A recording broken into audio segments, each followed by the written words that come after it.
नमस्कार, आप देख रहे हैं बजाते रहो न्यूज इंडिया। ये खबर रेहड़ी पटरी गरीबों के लिए जरूरी है। दिल्ली हाई कोर्ट में स्ट्रीट वेंडर्स की जीत हुई। दिल्ली हाई कोर्ट ने रेहड़ी पटरी और फेरी वालों के पक्ष में एक अहम आदेश पारित करते हुए उन्हें उजाड़ने की बजाय विस्थापित करने का आदेश नगर निगम को दिया है। हाई कोर्ट ने कहा कि रेहड़ी पटरी गरीबों के लिए काफी जरूरी है। दिल्ली हाई कोर्ट ने रेहड़ी पटरी और फेरी वालों के पक्ष में एक अहम आदेश पारित करते हुए उन्हें उजाड़ने की बजाय विस्थापित करने का आदेश नगर निगम को दिया है। हाई कोर्ट ने कहा कि रेहड़ी पटरी गरीबों के लिए काफी जरूरी है। आर्थिक रूप से कमजोर वर्ग बड़ी बड़ी दुकानें या मॉल में खरीदारी करने की हैसियत नहीं रखते। जस्टिस प्रतिभा एम सिंह और रजनीश कुमार गुप्ता की बेंच 3 फेरी वालों को याचिका पर सुनवाई कर रही थी। याचिकाकर्ताओं के हक में फैसला सुनाते हुए बेंच ने नगर निगम को आदेश दिया कि इन तीनों रेहड़ी पटरी वालों को उजाड़ने के बजाय उन्हें दूसरे स्थान अपने दुकान लगाने की जगह उपलब्ध कराई जाए। बेंच का मानना था कि दिल्ली जैसे महंगे शहर में आर्थिक रूप से कमजोर वर्ग के लिए यह रेहड़ी पटरी वाले किसी वरदान से कम नहीं है। इन छोटी दुकानों पर लोग मोलभाव कर खरीदारी कर सकते हैं।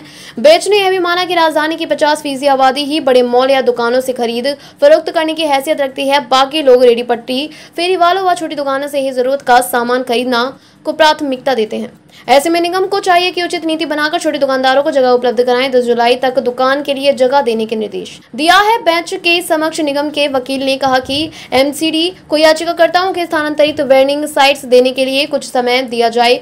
उन्होंने कहा कि माता सुंदरी रोड पर निवासियों द्वारा कुछ शिकायतें उठाई गई थी, इसलिए नए स्थानांतरण स्थल की पहचान की जा रही है। बेंच ने कहा कि इन छोटे दुकानदारों के हक में निर्णय आने के पहले ही बहुत देर हो चुकी है। अब निगम 10 जुलाई तक याचिकाकर्ताओं को उनकी दुकान लगाने के लिए हर हाल में जगह सौंप दे। 3 रेहड़ी पटरी वालों ने हाई कोर्ट में याचिका दायर कर कहा था कि एमसीडी में तह बाजारी के तहत रेहड़ी पटरी लगाते हैं। वे पहले बाबू मार्केट कश्मीरी गेट पर दुकान लगाते थे, लेकिन निगम ने उन्हें अप्रैल से जुलाई के बीच स्थानांतरण पत्र देकर वहां से दुकान हटाने को कहा।